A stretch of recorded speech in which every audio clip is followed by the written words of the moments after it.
Hello, good morning students. हम पढ़ रहे हैं अकाउंटिंग प्रिंसिपल्स। तो आपको याद होगा हम दो इसके अंदर कर चुके हैं। एक तो था going concern concept and second one is consistency. तो आज थर्ड पार्ट इसका पढ़ेंगे हम। अच्छा है काफ़ी, देखो ध्यान से। Accrual concept. एक्रूअल कॉन्सेप्ट अभी एक्रूअल कॉन्सेप्ट क्या है, नाम अजीब सा है ना। तो एक्रूअल कंसेप्ट नॉर्मल क्या है, अकाउंट दो बेस पर काम करता है। जो बेस की अगर मैं बात करूं, बेसिस की, तो इसमें दो बेस चलते हैं। एक है कैश बेसिस और दूसरा है आपका एक्रूअल बेसिस। पहले इनके डिफरेंस को समझें। इसका चैप्टर भी है अलग से, वैसे ज़्यादा डिटेल में नहीं बताऊंगा, थोड़ा सा बताऊंगा मैं आपको। कैश बेसिस में क्या है कि आप पेमेंट करते हैं बिजनेस में, या तो पेमेंट होती हैं, बिल्कुल होती हैं जी, या रिसीट्स होती हैं, है ना। रिसीट्स होती हैं या क्या होती हैं, पेमेंट होती हैं। तो कैश बेसिस ये कहता है कि जब आप एक्चुअल में कैश पेड करते हैं, पेमेंट, या एक्चुअल में कैश रिसीव्ड करते हैं, रिसीट्स, तो ही आप रिकॉर्ड करें। समझ रहे हो कि नहीं समझ रहे। अगर हमने सैलरी 5000 पेमेंट करी तो मैं रिकॉर्ड करूँगा। मैंने गुड्स परचेज करी, मैंने पेमेंट नहीं करी कि भाई उधार करनी है, तो मैं रिकॉर्डिंग नहीं करूँगा। कैश बेसिस कहता है। उसी तरह रिसीट्स का है। अगर माल बेचने से पैसा आया तो मैं रिकॉर्डिंग करूँगा ट्रांजैक्शन की, अदरवाइज मैं नहीं करूँगा। ये कैश बेसिस है। यानी कि जब आपको कैश रिसीव हो एक्चुअल में, या आप जब कैश एक्चुअल में पेड करें, तो ही आप रिकॉर्डिंग करेंगे बुक्स के अंदर। ये कैश बेसिस कहलाता है। तो ये नहीं चलता भाई वर्ल्ड वाइड, बिल्कुल नहीं चलता ये। क्योंकि इससे एक्चुअली, क्योंकि हमारा तो एक अकाउंटिंग पीरियड है ना, एक साल का, तो उसी टाइमिंग के दौरान हमने देखना है कि क्या प्रॉफिट हुआ, क्या लॉस हुआ। तो वो कैश बेसिस नहीं बता पाता, फिर पिक्चर नहीं दिखा पाता। अब आता है एक्चुअल बेसिस की, ये क्या बीमारी। तो इसमें भाई बेस चाहे कैश हो, इसमें कैश बेसिस भी है और क्रेडिट बेसिस भी है। यानी कि कहने का मतलब ये है कि चाहे आपने पेमेंट की या नहीं की, लेकिन वो ट्रांजैक्शन हुई एक पर्टिकुलर डेट को, आप उसको रिकॉर्ड करोगे डेट वाइज। चाहे आपको कैश आया, चाहे आज मान लीजिए हमने गुड्स बेच दी ₹10,000 की, उसने कहा भाई रुपये दूंगा मैं आपको 2 महीने के बाद, 2 मंथ्स के बाद मैं पेमेंट करूंगा। तो हम रिकॉर्डिंग कैश बेसिस तो कहता है 2 मंथ्स के बाद ही करो, लेकिन एक्रूअल बेसिस कहता है कि आज बेचा है गुड्स तो आज ही उसकी रिकॉर्डिंग करो। यही एक्रूअल बेसिस है भाई, बिल्कुल सिंपल सी भाषा में आपको मैंने बता दिया है। तो अब इसके अंदर क्या है, क्या लिखेंगे कि असल में लिखें, क्या होता क्या है। तो ये कह सकते हो कि ये transaction, a transaction is recorded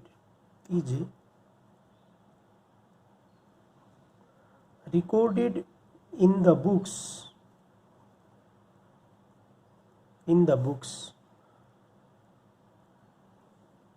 when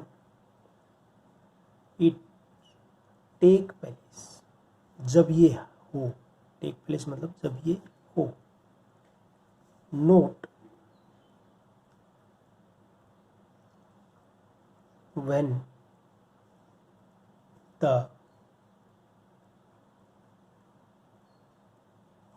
settlement take place. Settlement का मतलब होता है पेमेंट, यानी कि उसको हमने पेमेंट कर दिया, रिसीव कर ली। तो कह रहा है कोई भी ट्रांजैक्शन बुक्स में कब रिकॉर्ड होगी, जब वो टेक प्लेस, जिस दिन वो एक्चुअल में होगी, ना कि सेटलमेंट टेक प्लेस। एक एग्जांपल और ले लेते हैं।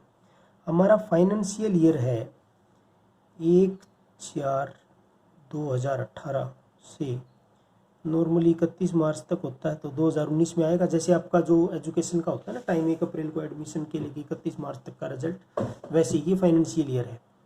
इससे अगला जो फाइनेंशियल ईयर जाएगा वो जाएगा 31/3/20 तक। अभी का एग्जाम्पल लेते हैं। हमें प्रॉफिट या लॉस निकालना है इस पीरियड का, है ना, ये हमारा करंट ईयर चल रहा है। तो यहाँ पर, यहाँ सीख, ये मैं डेट मान लेता हूँ कि 20 मार्च 2019 है। यहाँ पर मैंने गुड्स सोल्ड कर दी, goods sold to Mohan, Mohan को हमने 10,000 रुपये की गुड्स सोल्ड कर दी, किस पर? क्रेडिट बेसिस पर, उधार में माल दे दिया। यानी कि ट्रांजैक्शन होगी भाई, कब होगी? 20/3/2019 को। लेकिन मोहन पैसे दे के गया मेरे को 10/4/2020 को।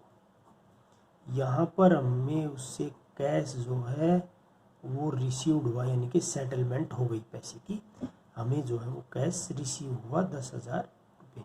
क्वेश्चन ये है ट्रांजैक्शन मैं इस दिन रिकॉर्ड करूँ या इस दिन रिकॉर्ड करूँ?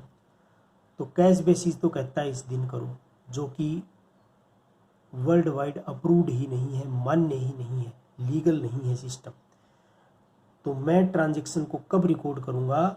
20/3/2019 को रिकॉर्ड करूँगा, क्योंकि मेरी गुड्स उसी दिन चली गई उसके पास, क्योंकि इसी ईयर से रिलेटेड तो है ये ट्रांजैक्शन। तभी तो मुझे पता चलेगा कि हमने मार्च में इतना माल बेच दिया भाई, और 31/3/19 को क्लोजिंग डेट है। तो 10,000 रुपये की सेल्स हम 20 मार्च को ही दिखाएंगे। यही एक्रूअल बेसिस होता है। यही क्या होता है? एक्रूअल बेसिस होता है।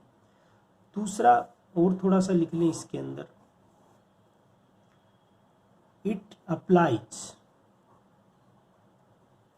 इक्वली टू रिवेन्यू, रिवेन्यू जो आया, एंड एक्सपेंसेस। ये दोनों पर ही इक्वली अप्लाई है, चाहे आपका रिवेन्यू है, चाहे आपकी रिसीट्स है, चाहे आपकी पेमेंट्स है, एक्सपेंसेस है। सो all expenses, so all expenses and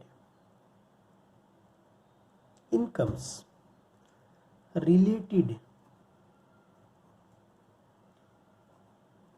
to the accounting period. Accounting period आपको समझ में आ गया होगा, 1 अप्रैल से 31 मार्च का होता है normally. Accounting period are recorded, कह रहा है कि भाई सभी एक्सपेंस, सभी खर्चे और सभी इनकम अकाउंटिंग पीरियड से रिलेटेड आप रिकॉर्ड करेंगे, वट एवर या whether cash has been paid, expense है तो पेड, और रिसीव्ड, इनकम है तो रिसीव होगा, और नोट। यही एक्रूअल बेसिस है ना? तो ये सभी पर इक्वली अप्लाई है, चाहे आपकी एक्सपेंस हो, चाहे आपकी इनकम्स हो। तो वेदर कैश रिसीव्ड और नोट, डजेंट मैटर, और पेड और नोट।